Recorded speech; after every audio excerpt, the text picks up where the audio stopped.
Jerry? I knew exactly what he wanted. And it was the one thing that always got me was he'd always ask me, well, you know, if you're too busy, you know, I can always get somebody else to do it. As if, yeah. Jewish guilt. Yeah. Yeah, I've kind of lost count of the number of shows I was trying, on the letter, I think I got them all. I'm not sure. There was a few other little plays in there thrown in. Look at the door. Yes. Yeah, the door is still there. I hope they put something over it to keep it from getting mangled. I haven't been there lately. But very, very many years later, it was just a wonderful, wonderful time. And I haven't done anything to match it since. That's why I ran into Bonnie McDowell, the other day, and we were just dying to do this again. I was like, oh, you know what? My kids are out of the house now. I can do this every night, okay? Give me 6 weeks. I mean, it's something that I miss terribly, terribly. So, all the friendships, everybody that's sitting here, even people that came before me, it's lasted all this time. And even my kids ask about it. And it's a tribute to what you guys did. And like, I think it was who said it?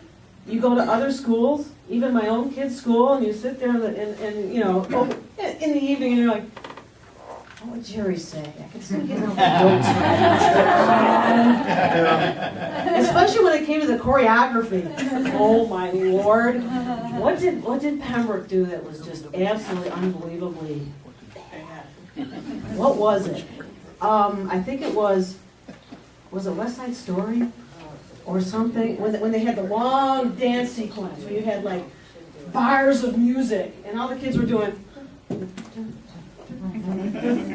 for like 24 bars of music, and I'm going, where's our choreographer? Anyway, like I said, that search for excellence, we had it, and what we did, I'm just amazed. I even get out my records today, and I listen to them. I even make copies and send to friends, and they just can't believe what we put out. They just can't. Send them. Sure. That's your tribute.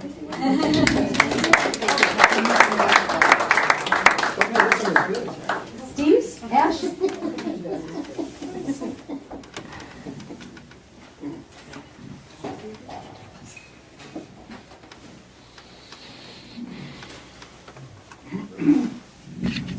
Hi, dear. I'm going to pull an alpha and an omega on you. The alpha is this. When I was in high school, we lived on the south side of Kenmore Avenue. You all know where the Matchbox houses are down near Apgott and Smith? Had I lived on the north side of Kenmore Avenue, I may have gone to Kenmore West. And if I had gone to Kenmore West, I may have had you as an English and drama teacher. Now think about this. If that had been true, instead of being a math teacher, I may have been an English teacher, and with Eleanor an English teacher, 2 English teachers in the same house, that could have been catastrophic. But I know I would have enjoyed it. The last thing is, do you recall when you were retired, it was your last year, and you were on the stage, and I came in, and we talked, and I'll say this in front of everybody here, and I said it to you, Jerry. I had an easy time telling Jerry Starr that I loved him. There was no problem. And I said to Jerry, I had a tough time telling my father that. Telling Jerry that was no problem. That's the kind of guy he is. Thanks, Jerry, for everything. You made a world of difference for Ellen and myself. Wasn't it Jerry that suggested that the two of you who were single at the time be advisors to one class, and that led to, well, everybody knows. Matchmaker, Okay. matchmaker. That was Match- class of 75, that was our class. That's Kevin amazing. and myself and a few of us sitting here. That's awesome. John Milner.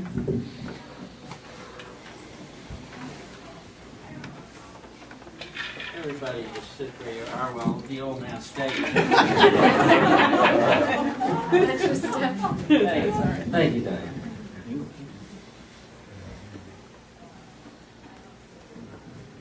I said it all earlier, but I have something else I wanna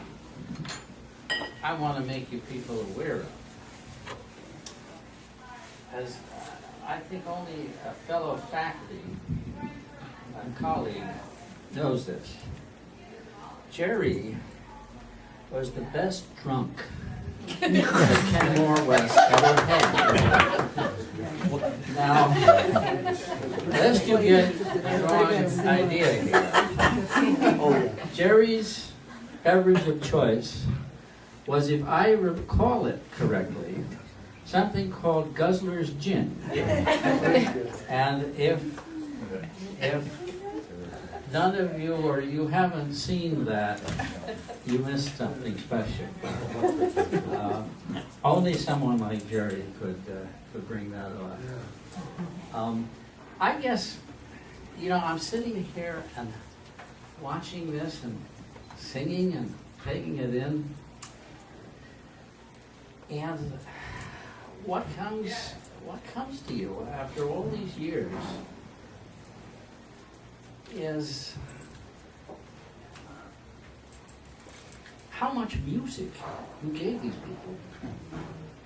And every one of them gets up here and speaks with not only such warmth and such, genuine feeling, but speaks so well, so adeptly, if that's the word.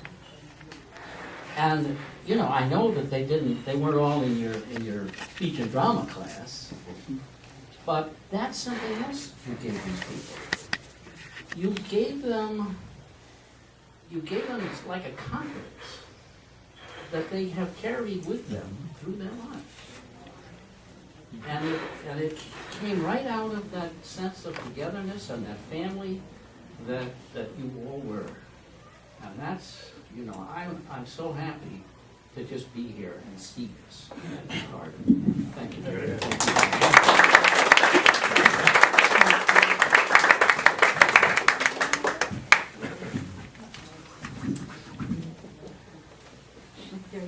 Terry? In this group, I'm Spag. I wasn't in a lot of shows. I had a little bit part in one play.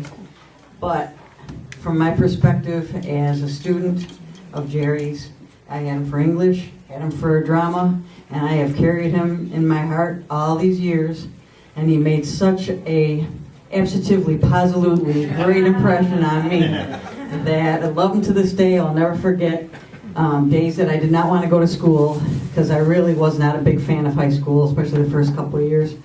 And I'd wake up in the morning and I wouldn't want to go, and I would just picture Jerry standing there by the backstage door, greeting everybody in the morning, "Good morning," and just to hear him say "Spag" when he'd see me. That's what got me to school. And I love you, Jerry. Thank you for that.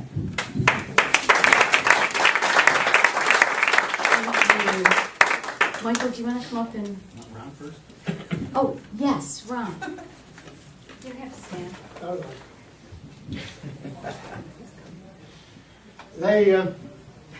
They refer to us as the odd couple, and that's the truth. If anybody had said that Jerry and I were going to be friends, it would have been an impossibility because we are so different. Jerry is politically a liberal Democrat.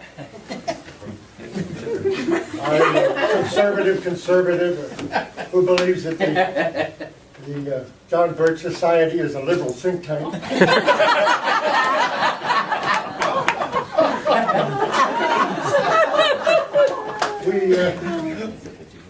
I had been warned before I came to Kenmore West about Jerry. There were several people who said that Jerry Starr had his own little fiefdom over there, and that if I was going to get along with Jerry doing anything, I would have to do it Jerry's way. And that never came up. For some reason, the first time we met each other, it was, I guess, just a mutual something, a mutual understanding, a friendship that has always been there, even though we are so different. Jerry's Well, for instance, as an English teacher, Jerry's language is at times, well, not exactly the language you would use in a classroom. And, Stop what you're thinking. I'm thinking salty. salty, that's a good word, salty. And I learned it. I have never used a swear word in my life. I don't even use substitute words like heck and darn, you know. So we're so completely different that way. In fact, once when I was doing Death of a Salesman, one of the students came to Jerry and said, you know, Mr. Swick is doing Death of a Salesman, and Willie Loman has to swear quite a bit. What's he going to do? And Jerry said, he's going to come down here and I'm going to tell him how to pronounce the word.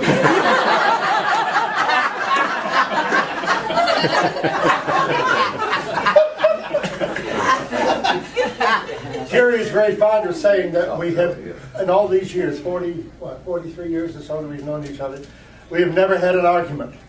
And that is true. We have never had an argument. We did have one disagreement in our life. It was a very short one, but it was a disagreement. The first time, the first time we did Bloody Mary. South Pacific. See, it's going. South Pacific. Bloody Mary has to say, referring to the soldiers, a stingy bastard, you should pardon the expression. And as soon as we got to, Jerry and I got together, I said, Jerry, she can't say that. Not in Kenmore in the early 70s or whenever we did it. She can't use that language on stage. And I don't like that kind of language, we can't use it. So Jerry said, well, what do we change it to? Well, he said, you figure out something. So I thought, and I tried to figure it out. I couldn't figure out anything. And finally Jerry said, how about stingy stinker?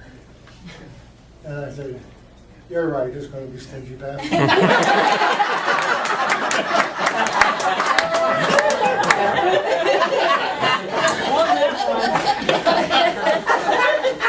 Opening night, and I'm sure he remembers this too, opening night, Jerry and I were standing by the back doors in the auditorium, waiting for that line to come out to see what would happen.